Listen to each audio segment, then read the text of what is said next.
जय हिंद दोस्तों, स्वागत है आप सभी का हमारे YouTube चैनल पे। और आज हम लोग देखने वाले हैं सेल के बारे में। तो चलिए हम लोग डिस्कस करते हैं सेल के बारे में। पहले इसका कंप्लीट डिस्कशन करेंगे, फिर इस पर जितने भी सेल का क्वेश्चन बनते हैं उसको हम लोग सॉल्व करने की कोशिश करेंगे। तो चलिए शुरू करते हैं। तो सबसे पहले हम जानते हैं कि सेल किसे कहा जाता है।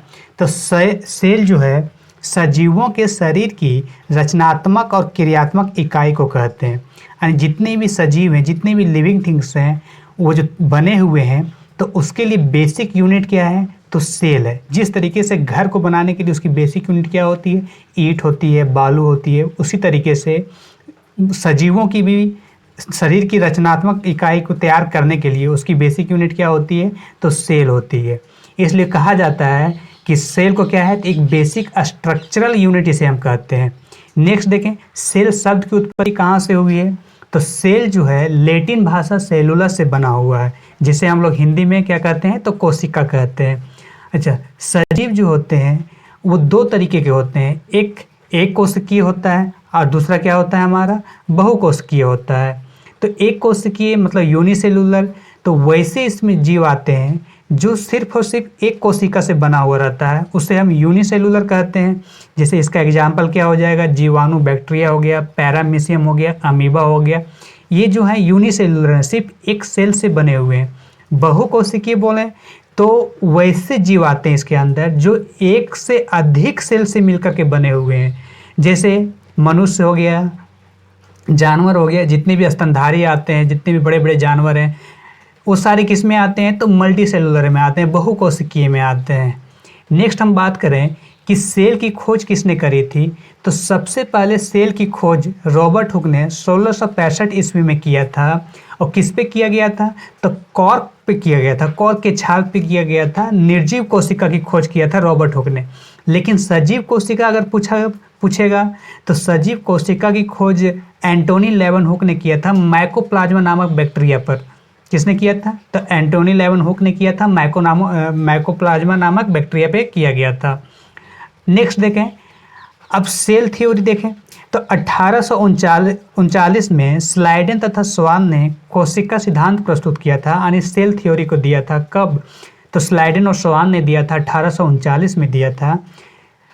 इस सेल थ्योरी के अनुसार क्या कहा गया है कि सभी जीवों का शरीर एक या एक से अधिक कोशिका से मिलकर बना हुआ रहता है और सभी कोशिकाओं की उत्पत्ति उससे पहले से उपस्थित कोशिका से ही होती है। जितने भी कोशिका की उत्पत्ति होती है, जो पहले से सक्रिय कोशिका होता है उसी से और बढ़ते बढ़ते जाता है और एक नया कोशिका की तैयार होती है। नेक्स्ट देखें, अब बात करेगा, क्वेश्चन में पूछेगा कि बताइए ह्यूमन बॉडी का सबसे बड़ा, मानव का सबसे बड़ा सेल कौन सा है। तो मानव का सबसे बड़ा सेल कौन सा है? तो ओवम है, अंडाणु है।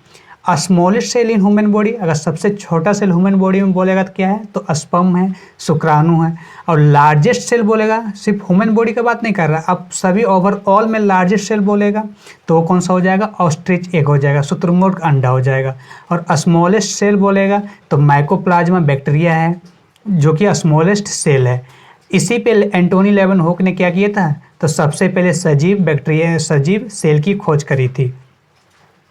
नेक्स्ट देखें, नेक्स्ट बात करते हैं हम जीव द्रव के बारे में, प्रोटोप्लाज्म के बारे में, कि प्रोटोप्लाज्म में होता क्या है। तो जीव द्रव का नामकरण किसने दिया था? तो पुरकिंजे ने दिया था। 1839 ईस्वी में जीव द्रव का नाम पुरकिंजे के द्वारा दिया गया था, जिसे हम प्रोटोप्लाज्म भी इंग्लिश में कहते हैं। नेक्स्ट, यह क्या है? तो यह एक तरह का गाढ़ा रंगीन पारभासी वंजीयुक्त पदार्थ है। जीव की सारी जैविक क्रियाएं इसी के कारण होती है। जितने भी हमारी दैनिक क्रियाएं होती हैं, जैविक क्रियाएं होती हैं, वो सारा किस पे निर्भर करता है? तो जीव द्रव पे, प्रोटोप्लाज्म पे निर्भर करता है। इसलिए जीव द्रव को क्या बोला गया? तो जीवन का भौतिक आधार बोला गया है, फिजिकल स्ट्रक्चर बोला गया है। किसको? तो प्रोटोप्लाज्म को बोला गया है। अच्छा, जीव द्रव को दो भागों में बांटा गया है। कौन कौन सा? तो देखें, तो पहला आता है कोशिका द्रव, जिसे हम साइटोप्लाज्म कहते हैं। और दूसरा आता है हमारा केंद्रक द्रव, जिसे हम न्यूक्लियोप्लाज्म कहते हैं। तो आइए जानते हैं दोनों के बारे में एक एक करके। तो पहले जानते हैं हम कि साइटोप्लाज्म किसको कहते हैं। यह कोशिका में केंद्रक कोशिका झिल्ली के बीच रहता है। ठीक है। साइटोप्लाज्म कहाँ पे रहता है, तो कोशिका में केंद्रक और केंद्रक झिल्ली के बीच में रहता है, ठीक है। ये जो बीच वाले द्रव है, ये बीच वाले द्रव जो है, ये हमारा हो गया न्यूक्लियस। न्यूक्लियस और सेल मेम्ब्रेन के बीच में जो ये सारे हमारे द्रव हैं उसे हम क्या कहते हैं, तो उसे साइटोप्लाज्म कहा जाता है। नेक्स्ट हमारा है न्यूक्लियोप्लाज्म, या कोशिका के केंद्रक के अंदर होता है, तो जो अंदर वाला पार्ट है उसे हम क्या कहते हैं, तो इसे हम न्यूक्लियोप्लाज्म कहते हैं। जीव द्रव का लगभग 80% भाग जल होता है। जीव द्रव जो है प्रोटोप्लाज्म, तो प्रोटोप्लाज्म में लगभग कितना प्रतिशत, 80% भाग इसका क्या होता है, तो जल होता है। जीव द्रव में कार्बनिक एवं अकार्बनिक यौगिक का अनुपात जो होता है वो 81:19 होता है। अकार्बनिक और कार्बनिक का अनुपात कितना होता है, तो 81:19 होता है, जो कि दोनों को क्या करता है, ये हमारे सेल को मेंटेन करके रखता है। नेक्स्ट देखें, जीव द्रव का 99% भाग निम्न 4 तत्वों से मिलकर के बना होता है। ये कौन कौन से तत्व हैं, तो पहला है ऑक्सीजन। तो जीव द्रव में प्रोटोप्लाज्म में पहला ऑक्सीजन की मात्रा सबसे अधिक होती है, 76% होती है। कार्बन की मात्रा 10.5% होती है। हाइड्रोजन की मात्रा 10% होती है और नाइट्रोजन की मात्रा 2.5% होती है।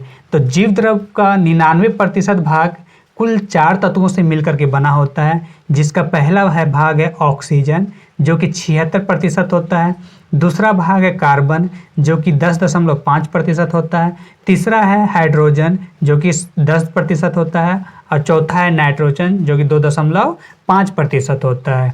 नेक्स्ट देखें, तो नेक्स्ट अब हम बात करते हैं कोशिका के बारे में। कोशिका के कुछ इंपॉर्टेंट बिंदु को देखते हैं हम लोग इसके बारे में। तो सेल जीवन की सबसे छोटी कार्यात्मक और रचनात्मक इकाई है, ये हम लोग जान चुके हैं। सबसे स्मॉलेस्ट यूनिट हम सेल क्या कहेंगे, ह्यूमन बॉडी का स्मॉलेस्ट यूनिट या सजीवों के स्मॉलेस्ट यूनिट क्या कहते हैं, उसे सेल कहते हैं।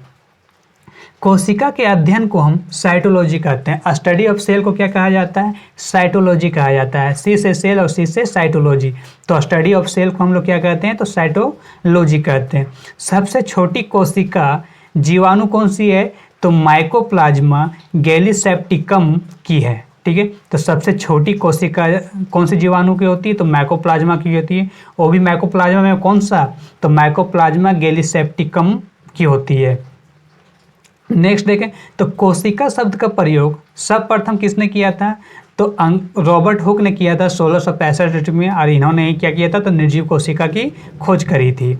सबसे बड़ी कोशिका किसकी होती है, तो सबसे पहले ही हम लोग डिस्कशन किए, तो सबसे बड़ी कोशिका किसकी होती है, शुतुरमुर्ग के अंडे की होती है, ऑस्ट्रिच एग की होती है। सबसे लंबी कोशिका किसकी होती है, और सबसे लंबी बात करेगा तो तंत्रिका तंत्र नर्वस सिस्टम की होती है। कोशिका सिद्धांत का प्रतिपादन जो सेल थ्योरी है उसको किसने दिया था, तो स्लाइडन और स्वान ने दिया था। कब दिया था, तो 1838 से लेकर के 39 के बीच में दिया था। अब कोशिका सिद्धांत के मुख्य बातें क्या थे, कि इसमें कहा गया था कि प्रत्येक जीव की उत्पत्ति एक कोशिका से होती है, ठीक है। जितने भी हमारे जीव की उत्पत्ति होती है वो कोशिका से ही होती है। बिना कोशिका बिना सेल का कोई भी जीव का उत्पत्ति नहीं हो सकती है। प्रत्येक जीव का शरीर एक या अनेक कोशिका से मिलकर बना हुआ रहता है, और जितने भी जीव हैं उसका जो शरीर है वो किसी एक या एक से अधिक कोशिका से मिलकर बना हुआ रहता है।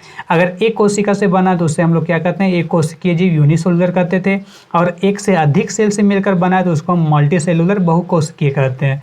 नेक्स्ट देखें, अब कोशिका 2 प्रकार की होती है।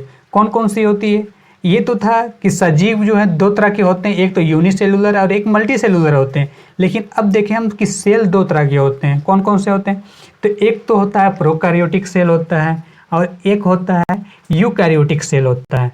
तो प्रोकैरियोटिक सेल किसको कहते हैं, इनमें प्रारंभिक अविकसित केंद्रक होती है। प्रोकैरियोटिक में क्या होता है, शुरू से ही जो इसका न्यूक्लियस होता है वो अविकसित होता है, प्रॉपर डेवलप नहीं होता है।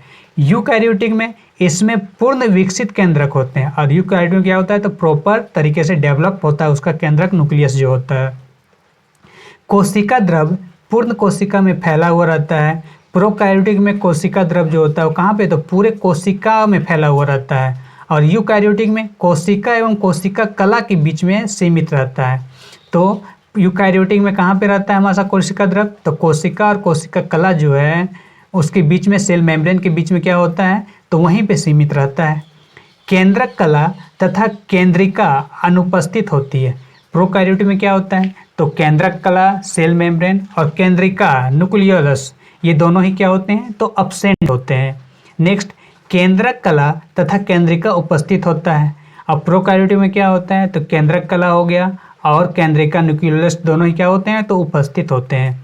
कोशिका भित्ति पतली होती है। प्रोकैरियोटिक के कोशिका भित्ति क्या होती है, तो पतली होती है। और इसमें यूकैरियोटिक में कोशिका भित्ति मोटी होती है। और प्रोकैरियोटिक में डीएनए हिस्टोन प्रोटीन रहित होता है, यानी प्रोकैरियोटिक में डीएनए जो होता है वो नहीं मिलता है, ठीक है, डीएनए नहीं पाया जाता, उसमें डीएनए हिस्टोन प्रोटीन नहीं पाया जाता है। लेकिन यूकैरियोटिक में ये चीज़ मिलता है, डीएनए हिस्टोन प्रोटीन जुड़ी हुई रहती है। तो यूकैरियोटिक में डीएनए हिस्टोन प्रोटीन जो है पाया जाता है। लिंग प्रजनन नहीं पाया जाता है किसमें, तो प्रोकैरियोटिक में। प्रोकैरियोटिक में क्या होता है, तो लिंग प्रजनन नहीं होता है और यूकैरियोटिक में लिंग प्रजनन होता है। नेक्स्ट देखें, तो डीएनए एकल सूत्र के रूप में होते हैं। प्रोकैरियोटिक में क्या होता है, तो डीएनए क्या होता है, तो सिंगल फॉर्म में होता है, एकल सूत्र में होता है, ठीक है, यानी एक क्रोमोजोम होते हैं। नेक्स्ट, यूकैरियोटिक में देखें तो डीएनए पूर्ण विकसित एवं दोहरे सूत्र के रूप में होते हैं।